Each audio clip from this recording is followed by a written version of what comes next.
Good morning, everyone. Assalamu alaikum. Peace be upon you. Welcome to the launch of the State of the Global Islamic Economy Report, the 2020-21 edition.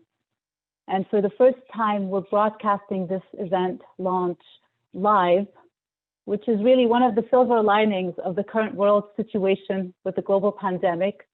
This year, our launch event is hybrid. So we have a few number of attendees and dignitaries at NASDAQ Dubai to join the bell ringing, while it is my pleasure to be hosting a larger number of attendees live.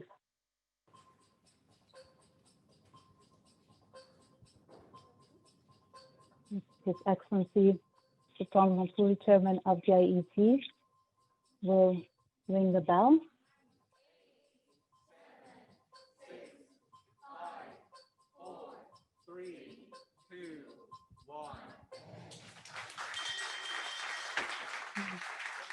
And it's official.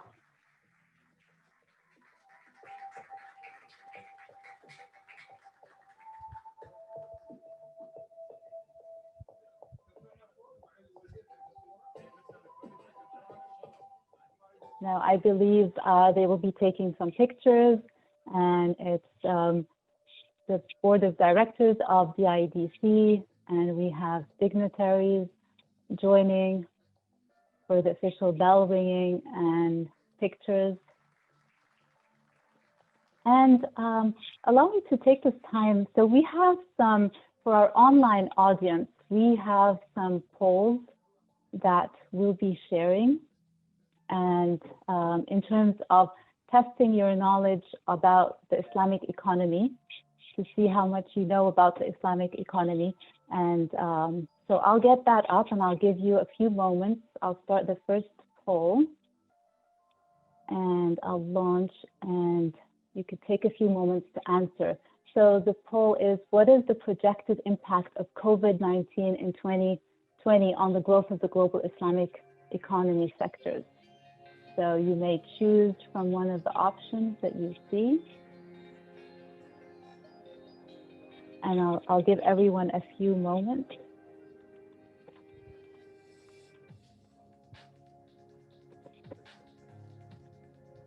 Okay, so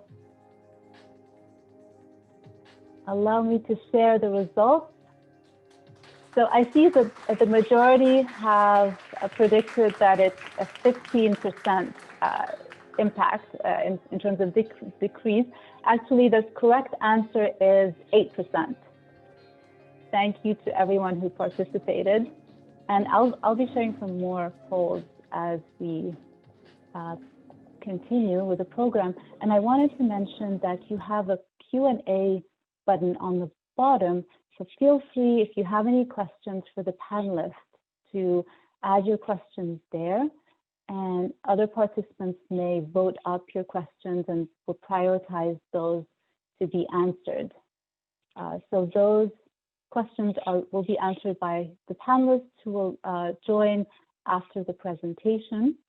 And any questions that are related to the report, I'll see if I have some time to take some online. If not, we will reply by email. We will send all participants responses by email, and you will receive the responses.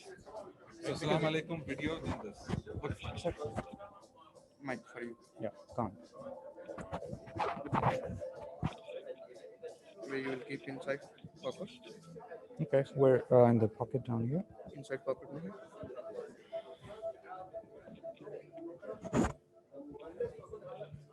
Better keep this side. This side. This side is better? Yeah, because why not showing? Okay, there you go. There's no. Okay, in the pocket down here? Yeah, better. Okay. Okay. So we will be starting the launch presentation very shortly, and it will start with a video. So I will prepare to share my screen and share the video from my end. Assalamu alaikum and peace be upon all of you. The 8th edition of the State of the Global Islamic Economy report estimates $2.02 trillion of Muslim consumer spending across halal food, pharma, cosmetics, travel, apparel, and media in 2019.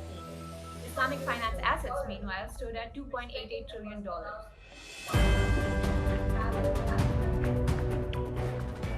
In the wake of the COVID-19 pandemic, the report forecasts an 8% drop in global Muslim spending in 2020, with the travel sector being hit the worst and halal food faring the best. Spending is forecasted to rebound and reach $2.3 trillion in 2024.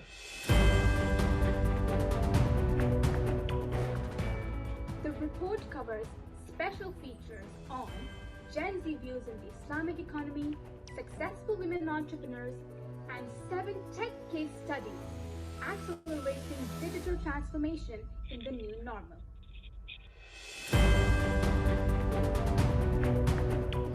The report's country benchmarking tool, the GIE indicator, ranks the most developed Islamic economy ecosystems.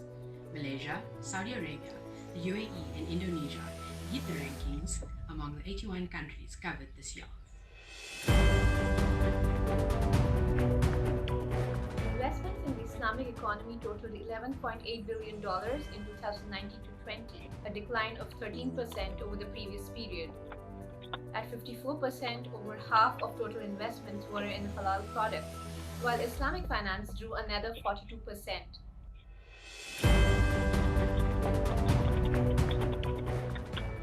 Amidst the pandemic, our analysis shows that the Islamic economy is thriving in uncertainty.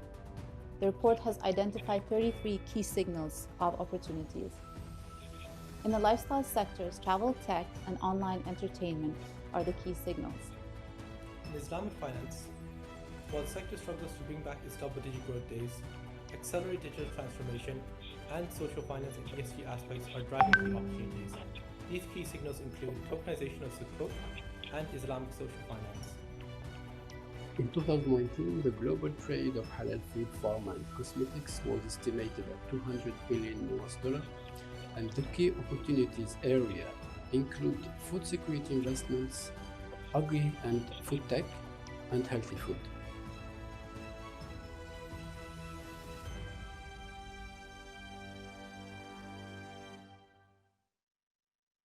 On behalf of the 16-member team of Dinar Standard, I'd like to first thank Dubai Islamic Economy Development Center for taking the leadership in producing this global reference point which is now in its 8th year. It's truly been has become a true global reference point and has been put together by a large team, including our design partners led by Gold Studio and our current launch host, NASDAQ Dubai, who we're grateful for having this event. We'd like to also acknowledge the global support we've been able to get as sponsors who have provided special contribution in the report, not just as sponsors, but providing their perspectives to also share with our readers. This year, we're also launching, amidst even the pandemic, launching the event in 12 countries worldwide. And these are some of our host partners that will be launching, starting with the event today. Tomorrow, where the Vice President of Indonesia will inshallah be launching the same report in Bahasa out of Jakarta and in subsequent cities. Ladies and gentlemen, we have worked very hard to ensure that all the stakeholders that are entrusted on this reference point, who have entrusted us with this reference point, we follow a very thorough research and analysis. Over 52 industry professionals were interviewed for this work. 12 years of Dinar Standards research has gone into our analysis, as well as we acknowledge Refinitiv, who supported us with the Islamic finance data. And you can see the amount of research subsequently that also went into the analysis. 2020's report had the following structure. It's a 200-page analysis of the year-long accomplishment, developments, and the projected future of Islamic economy. First, we cover the drivers of opportunities of Islamic economy, the COVID impact, the global Islamic economy country indicator, as well as an analysis on investments that's happening across the world. We also this year are proud to share with you a special feature on women entrepreneurs across the Islamic economy. We're also profiling the role of Generation Z that's coming up across the world in Islamic economy. And the report details for each sector an analysis of the developments, the signals of opportunity per those sectors, as well as strategic considerations for investors, government policymakers, and businesses. We've also included technology case studies given the tremendous role of digital transformation today in every sphere of the economy. So to begin with, as we do every time, to remind ourselves, what is our definition in this report of Islamic economy? These are sectors whose core products and services are affected by Islamic law. And that, by virtue of that, we have identified the 7 sectors that you see, as highlighted in the introduction video, that we estimate this year the global spending on the 6 real economy sectors of Islamic economy was $2.0 trillion. This is the spending by 1.9 billion Muslims worldwide. In addition to that, 2.88 trillion of Islamic finance estimated in 2019. As you saw also from the early segment, one of the important analysis we had to do was the role and impact of COVID-19. We project that 2020, there will be an aggregate across Islamic economy, negative 8% impact on consumer spending. And you can see the difference between travel sector versus food, which fared the best relatively, as well as Islamic finance. We do project that the economy is going to bounce back to its pre-crisis by 2021 for the most part, and then coming back to growth rate by 2024. We're very excited to share the fact that today the Islamic economy is being driven by a young demographic. The Muslim population worldwide relative to the global population is young. So we wanted to incorporate the views of Generation Z, and you will see in the report, we have taken their views on what they think about Islamic finance, what do they expect in terms of the future of the halal lifestyle products, etc. We're also proud to this year profile the importance of women entrepreneurs in the Islamic economy. And these are from across the world. And there is exciting development that's happening in women entrepreneurship. With digital transformation taking a major role in the world today, we've also highlighted various aspects of technology case studies across the Islamic economy, covering each of the 7 sectors that are profiled in the report.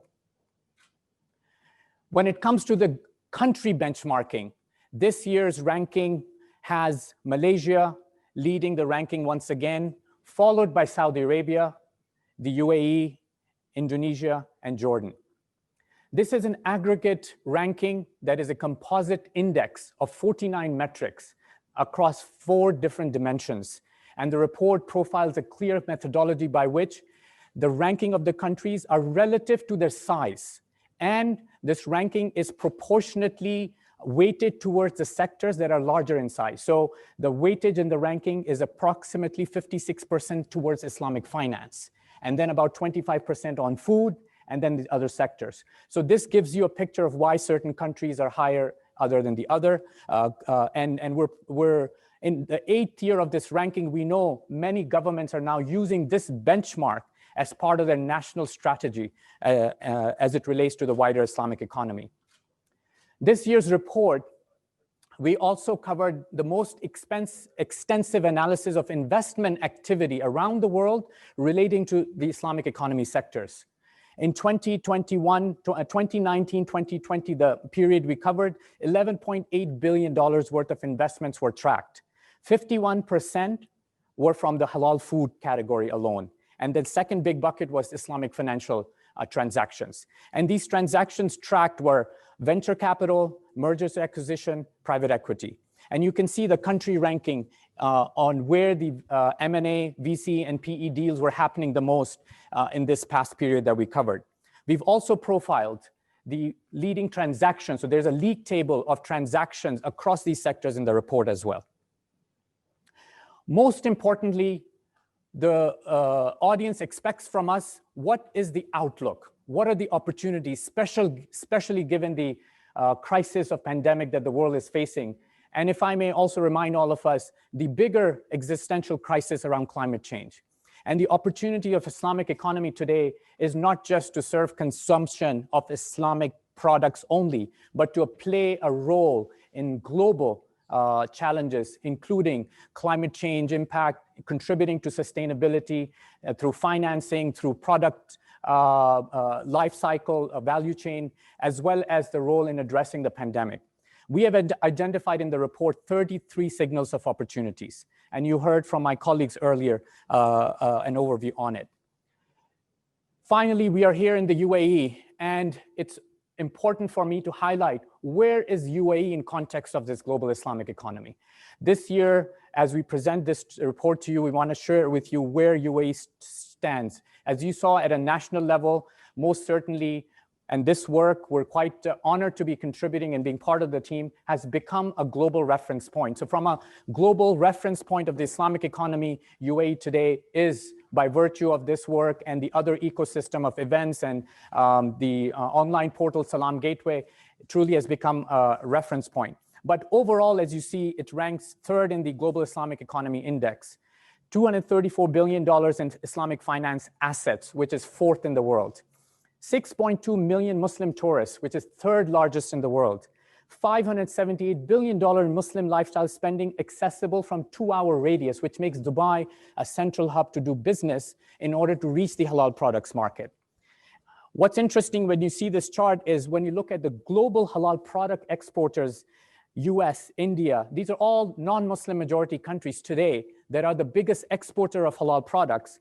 And even within that context, UAE is the largest, the first Muslim majority country in that ranking.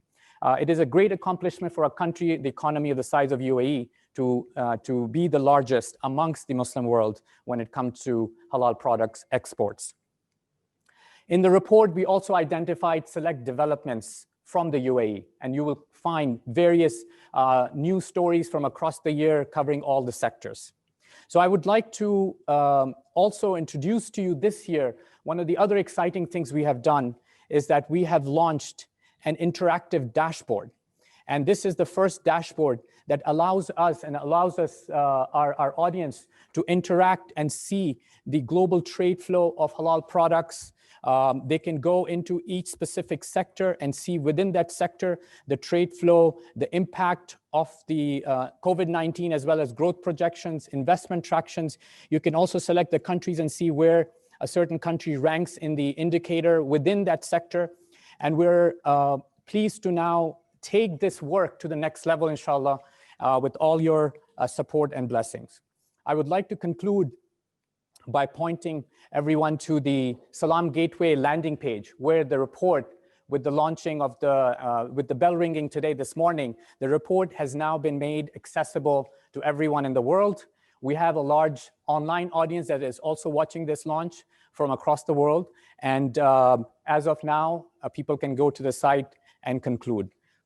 I would like to end by saying we see this report's work at a truly global level, and the contribution that Islamic economy can make towards the global pandemic problem solving as well as climate change should be our big vision goal. But within the ecosystem, we hope that this is a tool for governments, businesses, and investors to make practical steps in their strategies in strengthening the Islamic economy. Thank you very much.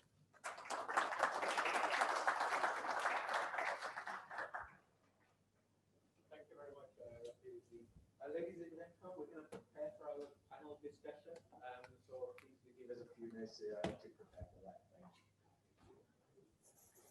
Thank you. I believe they're preparing for the panel discussion. So they will take a few moments to set the stage. Meanwhile, allow me to share another poll. And let's see, is everyone ready to answer another poll? So let's see.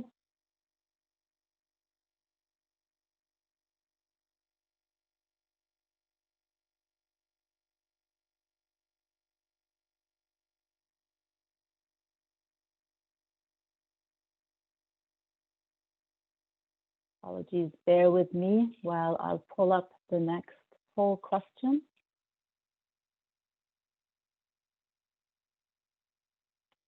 Okay, now this question is about the indicator. You know, as part of the report, there is the Global Islamic Economy Indicator. Which country do you think is the new entrant to the top 3 on the Global Islamic Economy Indicator? And I'll give you a few moments to answer.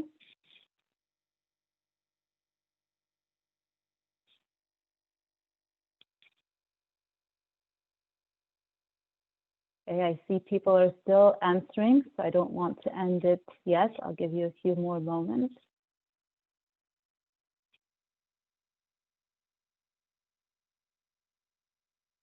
Okay, so let's share the results.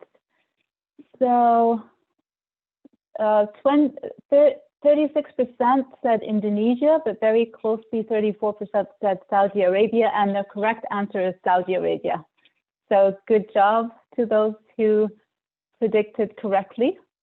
And the rest are not very far off because these are in fact our top countries in the indicator. Now, I wanted to share with you, let me close this. I wanted to remind you that the report is now available for download. The full report is on the Salam Gateway website. So if you go to the home page and then there's a special coverage page on the State of the Global Islamic Economy report. And here you may download the report. You're able to watch the video that was just shared, as well as separately see each of the infographics for each of the different sectors and related coverage. These are some of the women entrepreneurs whom we covered in the report and media mentions. And then also I wanted to let you know that we have, as Mr. Rafiuddin mentioned, we're launching in other cities globally, and some events are similar to this one in terms of being hybrid events. Some events are purely virtual, like the London event, for example. If you are in one of these countries, or if you would like to join one of these events, we encourage you to register and join. And please, let me remind you again to please post your questions. And you see the question and answer Q&A button. So please, if you have any questions that are relevant, and allow me to share the screen that shows the speakers that are coming up in this panel. So these are our speakers: Mr. Saleh Bouta, Managing Director of Al-Islami Foods; Mr. Hossam Shaheen, Chief of Private Sector Partnerships for MENA for UNHCR; Mr. Tahir Mahmoud, Head of Business Development at NASDAQ; and our moderator at NASDAQ is Dr. Karen Remo, CEO of New Perspective Media Group. So if you have any questions for the panelists, and if you have any questions on the report, also feel free to post your questions. We'll see whether we're able to answer them during this session, or we will answer them by email and send them to everyone who attended. And I see they're almost about to get started, but until they do, I wanted to also share, and of course, this is the report that you'll be able to download. And the special feature that Mr. Rafiuddin mentioned, the Gen Z, I wanted to share just one of the pages. That's not the Gen Z. Let me go back. That was the women entrepreneur, which I'd also like to share, but allow me to first share the Gen Z perspectives. And these are some of the Gen Zs we interviewed. The youngest from our group is 17 years old, and the oldest is 25 years old. And it's interesting, I felt it was very insightful to get their views on the Islamic economy, and just reading some of their feedback. And here are just some of their profiles. So we have twins from Senegal, 25-year-old twins, and they say, we sing only religious music and recite the Quran on all our pages. We have from Indonesia, Melfiana, She's 20. I'm constantly trying to contribute to the world through my views as an economic student, writer, and fashion enthusiast. I see they're about to start, but let me just share a couple more. So we have Yasmin from the UAE. She's 17 years old, and her quote is very powerful. I aim to build a future that my society failed to offer. We have Faisal Latif from the US. He's 24. I'm a student of knowledge, Muslim YouTuber, singer, speaker, filmmaker, poet, coach, and mentor, ultimately aiming to inspire goodness. We have Zainab Ihab Zakaria. She's from Egypt and she's 19 years old. I'm a Potterhead, a die-hard Harry Potter fan with a passion for learning about all things genetics. I'm pursuing a biotechnology bachelor's degree and adore teaching elementary students. And we have, you'll see in each of the sectors, we have their views, their comments on that sector. And we also ask them to record their feedback and their comments on video, and we'll have those posted on Salam Gateway as well. And so you'll see their views here in the sector, on the sector pages. This is their special views on the halal food sector, for example. And the other special feature that I wanted to share is the successful women entrepreneurs in the Islamic economy. And this was also new this year, and we featured entrepreneurs from each of the 7 sectors, so food, Islamic finance from the US, and we have pharmaceuticals, and we have as well cosmetics, India, and we have modest fashion, Islamic themed media, and so we're covering all of the sectors. And I just wanted to give you a sneak peek, but I'm sure everyone will be downloading the reports. And now perhaps we have time for another poll. Let's see if we can, yes, I think we have time for another poll before they get started. So let me launch this next poll. And this this question is about food trade. So which country had the highest halal food exports to the OIC countries in 2019?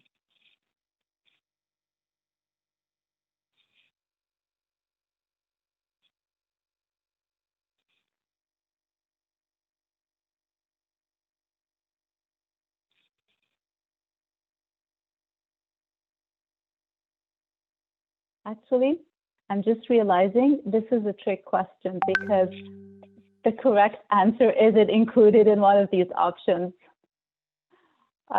So I'll tell you, I'll end the polling, I'll share the results, but I'll let you know that the highest exporter, in fact, was Brazil.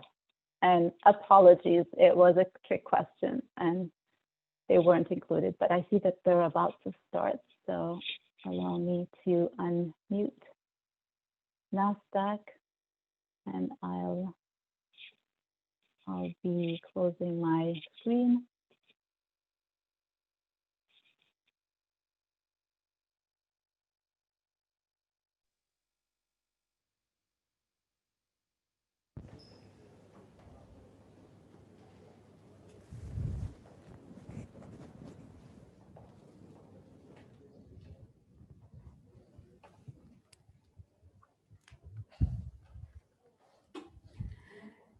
Good morning, everyone. Assalamu alaikum. Welcome again to the launch of the State of the Global Islamic Economy, live here in NASDAQ Dubai. And we're very pleased to be having today esteemed panelists, top leaders, top industry leaders who will be giving us ideas on how we will be facing the future, especially that we are now in an uncharted territory currently with COVID-19 pandemic. So welcome, and my name is Dr. Karen Remo, and I am the CEO and Managing Director of New Perspective Media Group, and I'm very honored and pleased to moderate this panel for today. Today we'll be having, on my left, Saleh Luta, Managing Director of Al Islami Foods, Thank you, Saleh, for joining us. Tahir Mahmoud, Head of Business Development at NASDAQ Dubai. And Hussam Shaheen, Chief of Private Sector Partnerships for MENA, UNHCR, the UN Refugee Agency. Thanks. Right. So before we talk about the report, okay, so we would like to hear from them, because currently everybody's talking about the challenges in general in the economy. What we'd like to know is what are the specific challenges that your specific industry is facing right now? And let us know what are the ways to actually achieve strength, to be able to face this and how to get out from these challenges and overcome them going forward. We can start with Saleh.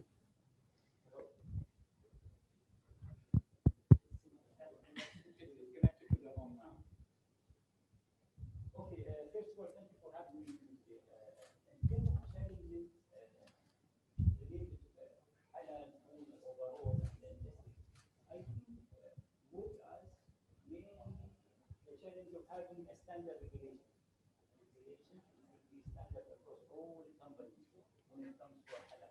Should I?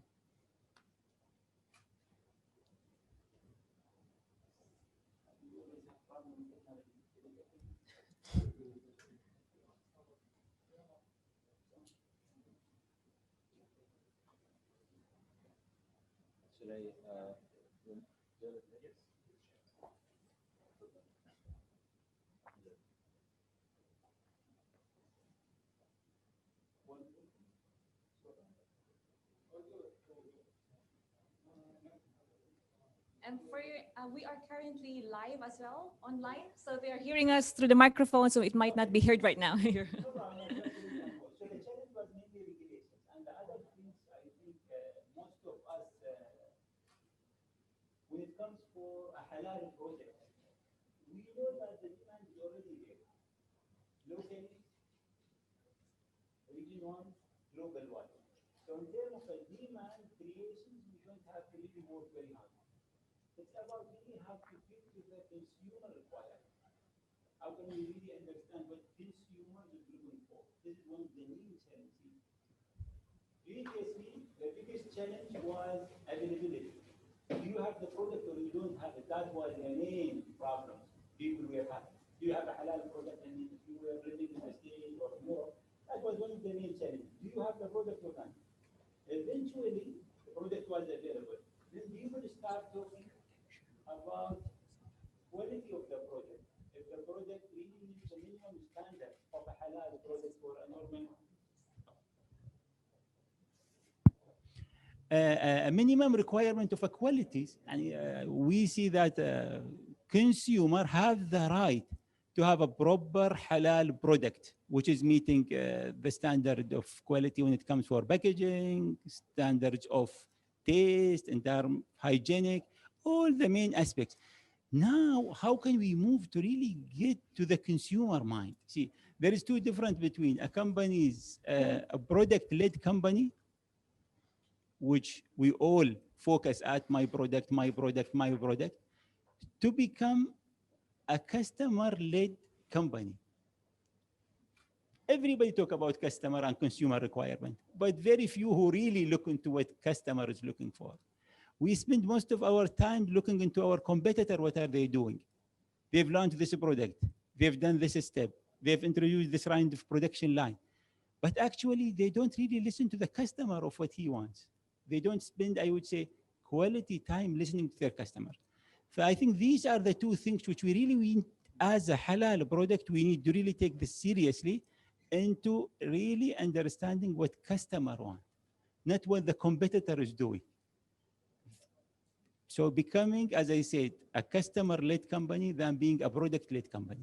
And I think when it comes for industry also, alhamdulillah, I think our government have taken this seriously now, where they are putting a very big focus in the industry sector overall, where they have created a ministry led by His Excellency Sultan Al-Jaber, who will be taking a big transformation toward the focus in the industries. The other things, when it comes for food, all of you know, 2020 been a very disruptive year for everybody, for UAE and for the overall international world. But I think we've been proactive, government-wise and even private sector-wise, to make sure that we really steady our steps and balance our operations to make sure that we can go through these bottlenecks. We see Sheikh Mohammed bin Zayed said from day one, food security is a red line.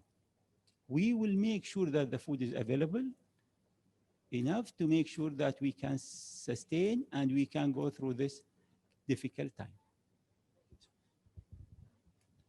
Thank you very much, Saleh, for that. Definite challenge is to standardize the regulations, especially that the demand is there. So that's the way to actually push forward the demand and also becoming a customer-centric more than a product-centric company. Thank you for that, Saleh. We would like to, if we could share the microphone. Assalamu alaikum wa rahmatullah. I think 2020 was disruptive, definitely. And I think there was a very, very specific challenge that UNHCR, the UN Refugee Agency, and other humanitarian agencies and governments had to deal with, which is the displaced people in the context of COVID.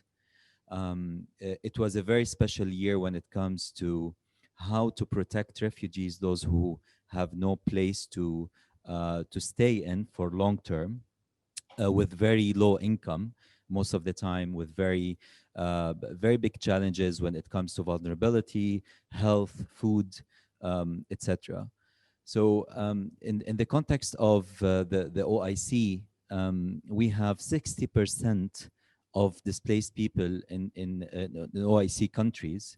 And this year, unfortunately, we hit the record of 1% of people displaced out of the whole population of around 8 billion around the world. We have 1% displaced people as a percentage. That made the challenge very big when it comes to 2020. And part of the main challenge is really funding to make sure that the displaced people are helped, but without any previous planning for COVID context. So one of the breakthrough that we had to take actually as a UN system, an international organization, was looking into Islamic social finance. I have to say that Islamic philanthropy or Islamic social finance was a necessary route to deal with the needs in the OIC countries where people are mostly displaced, and there is 21% who are under the poverty line from refugees and non-refugees. Islamic social finance, as I think it's a main part of Islamic finance impact or economy. And this is something I really hope we look at with partners globally, but specifically in this part of the world, the UAE and other governments, to make sure that when we measure the impact of Islamic social finance is really part of the bigger Islamic economy and how we deal with that. Currently, we're looking at trying to be more digital, try to be to reach more people when it comes to Zakat and other vehicles. This is, I think, this is the main challenge. I mean, we're still figuring out, to be honest, this year, how we move from the usual kind of financing from governments and others to more innovative Islamic financing and innovative social Islamic financing. Thank you very much. Okay, thank you very much, Hussam. Speaking of digitization, I was speaking to podcasts last night because, very few times now that you listen to radio, so it's more in podcasts. And I was listening to Islamic economy, and the 3 pillars, according to the speaker, was that, third one is wealth creation. Second is wealth protection. And the top is actually wealth distribution. So it's how you actually give this out to people. How do you divide this wealth? And definitely Islamic social finance has a big part on how we can go forward. Because we would love to hear from Tahir. Thank you, Dr. Karen. I think one of the challenges we've seen in 2020 when it comes to Islamic finance, the banking area, is circulation of money. because people have been spending less. They're going out less, shopping less, going to restaurants less. And overall, from a finance perspective, obviously, that has affected the circulation of wealth. From the exchanges perspective, if we look at where we are focused on Islamic finance, Sukuk, it's actually been a good year for Sukuk. So you know, Refinitiv had there was an interview where the head of research said that they see this year having more Sukuk issuances compared to last year. So from an issuance perspective, there hasn't been you know, much of a setback there. When you look at the other area that we as an exchange focus on, equities, trading wise, you know, trading of equities is there. I think the challenge is when it comes to Islamic investors is more so education around knowing which equities they can invest in. When you look at investors who are looking for Sharia compliant investors, the first thing that comes to their mind is Sukuk, right? So where shall I put my money in is Sukuk. But where's the challenge in Sukuk for individuals is you don't have access to Sukuk because Sukuk is geared towards institutional investors. Then the other aspect is equities, but people don't think when it comes to Sharia compliant investing. Let's look at equities and see which equities are Sharia compliant that we can invest in. One of the products that was very recently listed on DFM is the Chimera ETF, Sharia compliant ETF. Essentially a product to allow investors to gain access to equities without having to do that whole research themselves, and it's Sharia compliant. So products where we've always said one of the challenge of Islamic finance is products, I think we're slowly seeing that product coming out. But definitely the you know, banking sector has been affected to some extent due to the pandemic. Thanks, Tahir. I mean, it's such a relief to know that there's a silver lining in what's happening, and there's more issuance of Sukuk this year than last year. And definitely the growth is definitely towards the retail, how it becomes accessible to individuals, average people down the street can definitely drive the growth. So we'd like now to speak to our panelists specifically on their own businesses. So we'll start with Salim. Al-Islami has been very strong on halal integrity. We've got a very big focus on it. Can you speak about how we can bring the halal food industry or the brands of halal industry into the global market? As I said, in terms of halal demand, it is there. You don't need to create it. The only thing is about how to present it the way it has to be done properly, from packaging, as I said, to display, taste-wise, quality-wise. And we see the reason is two things. One, we know that Islamic is one of the fastest growing religions worldwide. This is one thing. And usually, by nature, the Islamic family is bigger in terms of number than a normal other religions family. So in terms of demand, it is growing. And in terms of demand, it's already there and continuously growing. Now it's about how we really make sure that we can capture this demand properly, because these consumer with the digital transformations, with the new generations, they're coming with different requirements. They're coming with different needs. They need the product which they are buying, speak with them with the same language they like. You cannot speak with them with a language of 50 years old, trying to communicate to a generation of this age or this generations. So you need to gear up to understand them properly to make sure that you can build this generation with you going forward and make sure that you sustain and contain them with you continuously. And this is what we felt even in Al-Islami. We felt that the previous generations, they are very loyal to Al-Islami, but the new generations, not really. They would be like, they would associate with a trendy product which is already with them in social medias, latest update, latest trend, latest flavors. So you need to keep up with that. Halal word alone will not be enough for any of the Islamic product. In the old days, maybe yes, I'm halal and consumer will be emotionally attached to you. But going forward with the new generation, we see who've been impacted heavily with social media, no, they have their own flavors. They have their own interests. They have their own taste. Unless you understand them properly, you will not be able to take to grab their attentions going forward. Let's, if I may follow up on that. So halal word alone is not, Not it's enough. not enough to actually bring you to the next point. Not enough for the new generation. The new generations need much more than halal. Halal is a default. It's a common platform, which is a fair ground for everybody to play in. Is going, what are you building on top of that? Halal. Okay, so right. I mean, this is just part of the questions that we received from the audience earlier. Right. So in the report, there are like signals of opportunities like halal food space, blockchain-enabled traceability, food security focused with government, supply chain global shifts, and stringent halal regulations, which you have mentioned earlier on your answer. Which one is the most significant that we should focus on? I would say consumer. For me, I believe in its consumer. He's the one who will win in the end of the day. If he feel, customer or consumer, if he feel that your product meeting his requirement of halal, meeting his requirement of taste, meeting his requirement of personality.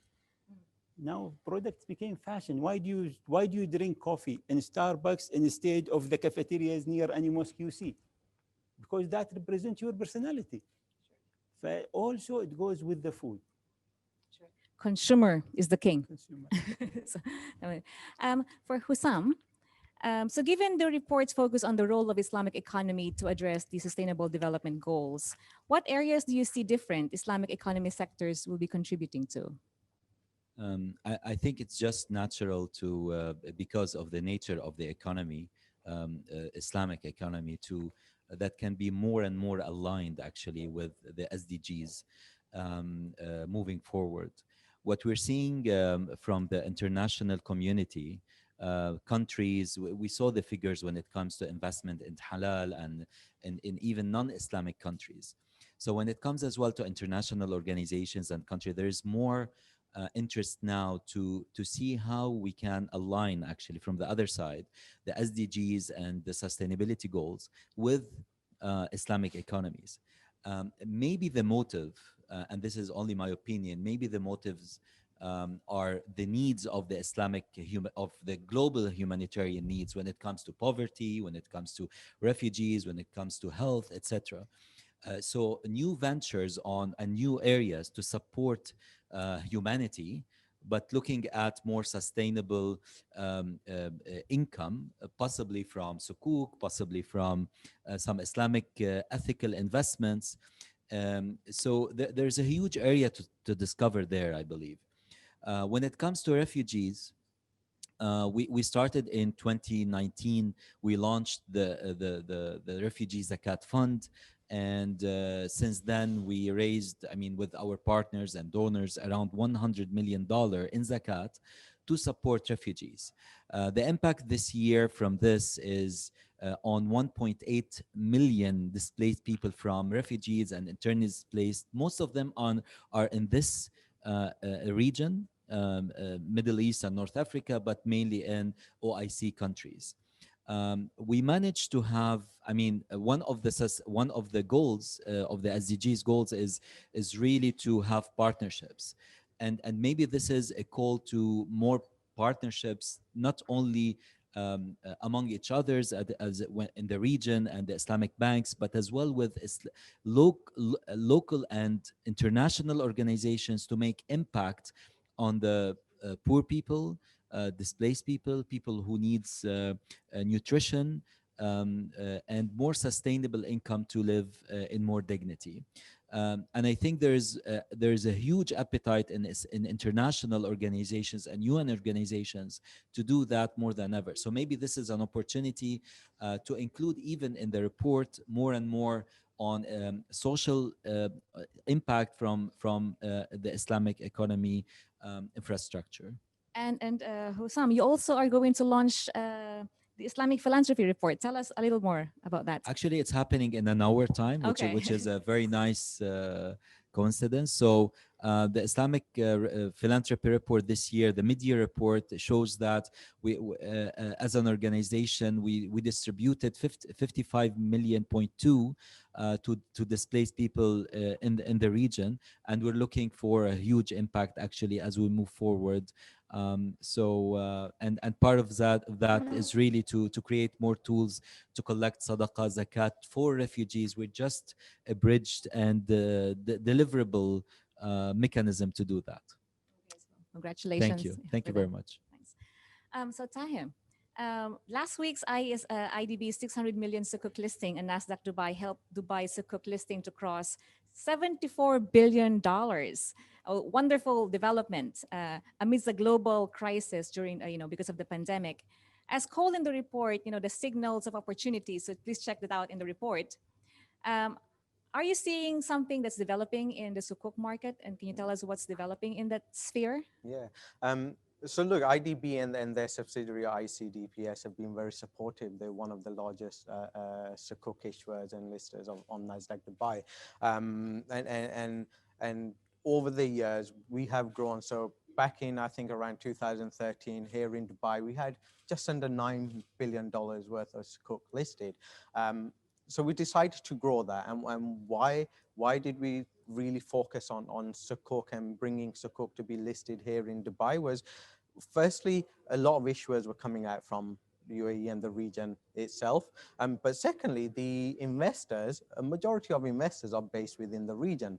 So why should an issuer issue a Sukuk and then go and list in a venue where there are very few investors? So one of the things we said we'll do is give that visibility, global visibility to Sukuk issuers, not only to promote that Sukuk itself, but promote the Islamic finance market and the Sukuk market globally. And that's where today we've managed to grow to over $74 billion worth of Sukuk listed with us. We've seen a lot, and as I mentioned previously, it's been a good year so far. But some of the key areas where we've been seeing development is green Sukuk and sustainable Sukuk. We've had 6 green Sukuk listed on NASDAQ Dubai. We've had one sustainable Sukuk by IDB, which was issued back in June, listed with us. Majid Al Fatem was the first corporate entity to issue green Sukuk. So there is a lot more interest, and interest both from issuers as well as from investors. Why are issuers deciding to go and issue green or sustainable Sukuk? Because the growth of interest from investors, which is coming then, it always comes down to supply and demand. We're getting a lot of interest from companies outside of the region who want to know more about Sukuk and see how they can tap the Sharia compliant investors from the region itself. And then we're also seeing new markets, regulations. You touched on regulations at the beginning.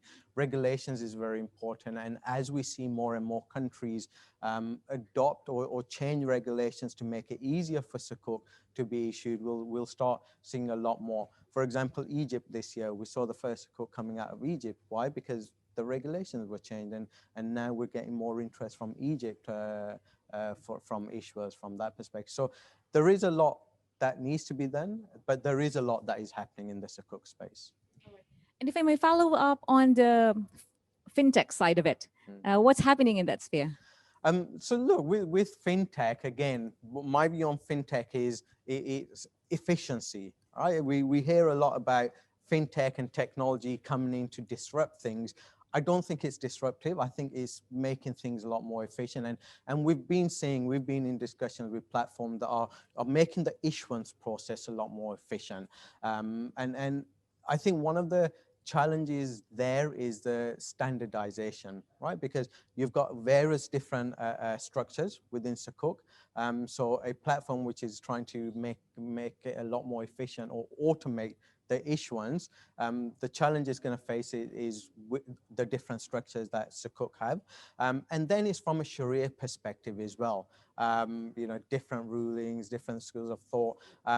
We need a bit more standardization around that. there is fintechs in platforms out there that are trying to create this efficiency around Sukuk. But the other area we've been seeing fintech play a key role is the robo advisory platform. So we've had a couple of, that have started here in DIFC, and as we grow, I think we'll start seeing a lot more, and the access for investors to Islamic products through these platforms will really grow the interest from investors. Well, thank you very much, Tahir, for giving us a glimpse in a very, very short time. So we are also receiving questions from online audiences, thanks to my counterpart in online RIM. So one question here is directed to Mr. Salim. So focusing on the customers is key, but what do we see is how do you balance between what the consumer wants and what is halal?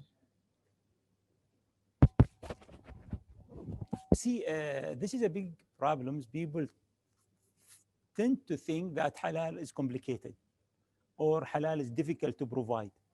Actually, if halal is difficult to provide, most of the poor countries, most of them are Muslims, if we see right now. So to feed these people, if the halal is complicated, then we've decided that these people will starve and die. Halal is available for everybody, and I don't think it's very difficult to produce. The only thing that we did not put that much tension in streamline the production lines, spending in research and development, making sure that we can provide halal products with the optimum in terms of pricing. So I don't see any contradictory between what a customer wants and what the halal wants. It works together. So it's working together. To the audience who asked the question. Our next question is for anyone. How can the regulatory environment be dynamic in responding quickly to the generational shift in product preferences? It could be finance, could be food. Well, if we start with finance, when you look at regulations out there, regulations cover a lot, right? And when I said that there's regulatory changes are being made to assist Sukuk being issued, a big part of it is from a tax perspective, because with the sale of assets to the SPV and the buyback, tax plays a big role in there. But when it comes to the financial regulations, a lot of those regulations are out there. When you look at conventional and you look at Islamic, the regulations are very similar. There isn't much of a difference. The difference comes in from a Sharia compliance perspective. But we're seeing, a lot of discussions we had, and coming back to the fintech side of things, from a financial regulatory perspective, the regulators are open to change, because you see many of the regulators, and we have it here in DIFC with DFC, they have sandboxes. They want to hear from the new platforms that are coming up, how they can fit within the regulations and where we may need to have regulation change. But one of the things I always say is people have to remember, regulations are there to protect everyone. So when people come and they say, it's too difficult from a regulatory perspective, I say, these regulations are what will protect you in the future. So always try to build your product around the regulations. I think we are really looking at three main themes in here: standardization, whether it is food, whether it is finance, whether it's fintech. It's really important here. So the focus on consumer, and of course the impact that all of us are actually doing for humanity and for everyone. So we have now come to near close. So we'd like to ask one last question to everyone, to the gentlemen. How do we now convert these challenges into opportunities? And so that our listeners right now can actually learn from what we have had today and apply it on their own businesses. For me, as I said, when working together with the regulators and the private sector to make sure that we can really have the standard and make sure that the standards, it's communicated to all that this is the standards we are following, which I really thank the teams here working very hard to make this happening. The other things is looking into what really consumer want and understanding what he is getting in terms of food. Thank you, Salim. I think there are a few things just to maybe to address and some open questions maybe. So when it comes to what the customers wants as well, what we noticed is that a lot of people who are from this society, from the Muslim society globally, they want to give back, and I think part of it is trusting the channels that they want to give back to. So one of the things we noticed is transparency is a challenge in a lot of places when it comes to Islamic giving and Islamic contributions. And so I think more and more from a regulation point of view, more and more putting transparency and reporting back and impact-driven mechanisms when it comes to philanthropy and Islamic social finance is really, really important. And this is partially from the as a regulator mandatory kind of track, but at the same time, it's about the organizations locally, regionally, and globally who are working on Islamic social finance. I believe if we bring to the game more international organizations to help in that aspect, specifically when it comes to how to report back, how to show the impact, and try to deliver the work of local organizations on the ground where they cannot access, it will be very, very important. Looking at new mechanisms like sukuk, like waqf, like endowments, it will be very, very crucial. And make a bridge between the international community more and the local regulator and local governments to make sure that Islamic economy in its philanthropy arm is really being developed and more and delivering more impact to those who are in need. Thank you, Hussam. From Islamic finance perspective, I think the first is products, having a lot more products out there available. So we need to look at the challenges we have today and see how we can create new products. Second is access to the products we already have. A lot of what we have tends to be catered towards large institutional investors. I think we need to really focus on the retail investors and open up Islamic finance a lot more than what we already have for the retail investor. And the third is education, not just Islamic finance, but throughout the whole Islamic economy. Educate. I think we need more reports such as the SGIE, where it talks about the different elements of the Islamic economy. So education is really important to promote. Thank you, Farah. We would like, so you've got a question, then, sir? Thank you very much for a very interesting discussion. Suhail Zubairi from DIEDC. My not question, but observation, maybe you can explain it further. When you say that the Gen Z want more than halal, what do you exactly mean? Do you think that they would like to have some kind of technology-based halal sort of logo where they can put the, it's a QR code, and then they can put their phone and then they see the whole process as to how, and we're working, the center has been working on this particular project also. And the other thing is that there's another concept of halal and tayyib, that, the whole chain should be halal. For example, India is ranking highly in halal goods, but all the financing is done conventionally. So it's not that Islamic finance is supporting the halal. And our aim is to promote Islamic finance in a manner that it can push the halal industry. And then as a result, overall halal economy should increase, in size, number one. With you, I have observation other than a question, which is that always it is said that Islamic finance needs to be aligned to the SDGs, or Islamic economy needs to be aligned. If you do a little bit of research, you will know that it should be opposite. It should be that you see all these principles that SDG, now the world knows SDG now, but they have already been there in Islamic economy, Islamic principles. So actually the UNHCR should benefit from those embedded principles in the Islamic economy and the Islamic principles. And with you, we had this Sukuk roundtable here at the same place a couple of years ago. And the discussion was on the dirham sukuk and also retail sukuk, dirham retail sukuk. So do you see any movement towards it? Because other countries have started to come out with the retail sukuk. So when we're talking about the expanding the product base, this could be an excellent addition to that for the retail investors.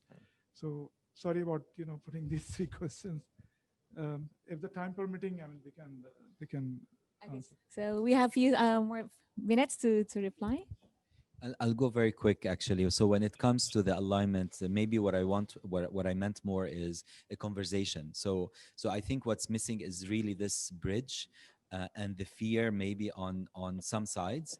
And I think awareness is really important when it comes what Islamic economy is and how it can help. And because of the nature of my work, I'm talking more and more about a humanitarian impact. And I think this is a great gate for this society, this part of the world, I think, to have a conversation. And what I mean by conversation, it doesn't mean to, so Islam doesn't have to align with the SDGs. I think it's a conversation on how we can make an impact for those who are in need. The 240 people are in the OIC are challenged when it comes to nutrition, 21% poverty. So how do we have this conversation to bridge the gap? It doesn't matter. I mean, we can't forget the SDG term. I think how do we deliver impact? How do we, if I may say, combat Islamophobia? So there is more coordination when it comes to Islamic economy and the impact on the ground and philanthropy. So this is mainly what I. Yes. I agree in principle. Thank you. And just on the retail sector, I know it's something we've had a lot of discussions around, and we're trying. And again, it comes back to that point of opening up some of our mainstream products that we have for the retail market. We've been looking at it. Hopefully, we will get to a point where we do see here in Dubai issuance of retail sukuk. Yes, we have seen it in other countries, but again, look at who is issuing it and how much is being issued is very limited. It's government entities or the government issuing it. We're still not seeing corporates. We're still not seeing the financial institutions issuing it. So it's something we're working on. It's challenging to get it right, but hopefully soon we'll be able to come up with a product. Okay, I'll go quickly. Two things you spoke about, Brother Sal. One is the systems when it comes about the full supply chains transparency. And I think this is a consumer right. Consumer becoming more educated, becoming more demanding, having too much varieties for him to choose from. So what he's be looking for, a full transparency of what is he eating, how it's being prepared, and all these kind of things. Companies has to be proactive and prepare this to make sure that he is fully aware of what he is being eating. In terms of what I'm saying, when they say they want more than halal, I'm talking about their choices. And if we talk about transportations, we will be ending up by having only one car taking me from A to B. But we see Tesla have a different position. We see Ferrari, we see Mercedes, we have a different segment, we have a different brand, we have a different customer preferences to make sure that we can, these companies, to make sure that they are not only giving him transportation. So it's not only giving him halal, you're giving him much more than the transportation, which is the personalities, the position, the status, all these kind of things.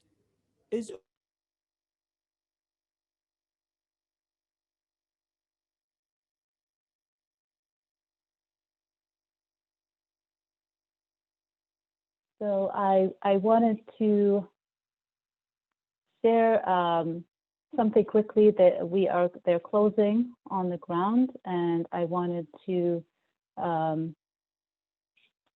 share quickly a video that we have on the launches. But before that, I wanted to continue thanking our sponsors because I have to stop in the middle of the slide. So our strategic partners are Ifanka and CIMB Islamic. Our gold sponsors are MDEC from Malaysia, UNHCR, Dubai, Crescent Wealth, Australia, and we have our Islamic finance data partner is Refinitiv. Our bronze partners are Dual Pharma and Link Aja. So I wanted to thank our sponsors. And before we close, I wanted to share a video about the global launches. It's a quick video. Assalamu alaikum and peace be upon all of you. The 8th edition of the State of the Global Islamic Economy report estimates $2.02 trillion of Muslim. Actually, that's not the video, sorry, apologies.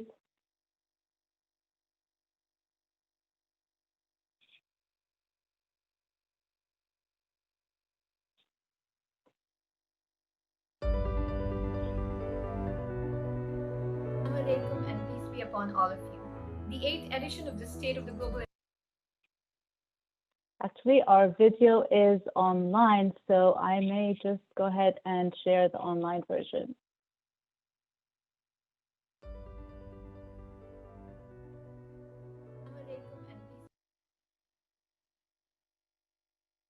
What I was starting to share was actually the launch video. You'll see it on our social media channels. It's about the different launches of the State of the Global Islamic Economy report, and you see here all of the different cities with the launches. So we encourage you to join some of our other launches, and a reminder to download the report. The report is on Salam Gateway. If you go to the main page, there's a special coverage section, and you can here download the report, and you are also able to see the different videos. There'll be translations, summary translations in Arabic and Bahasa and in French, which you may also download. And as mentioned, you can download the infographics, and there's a link to the Global Islamic Economy dashboard, which we presented, which you may also explore in terms of the different countries and the sectors. So we encourage you to go to Salam Gateway and download the report. And we thank you so much for joining us in this launch. And we hope that it was beneficial. We will answer, I realize we haven't answered all the questions. We will answer them through an email to all participants and attendees. And please stay in touch and let us know your views. Let us know if you have any additional questions, and we hope to continue this conversation. Thank you, and enjoy the rest of your day.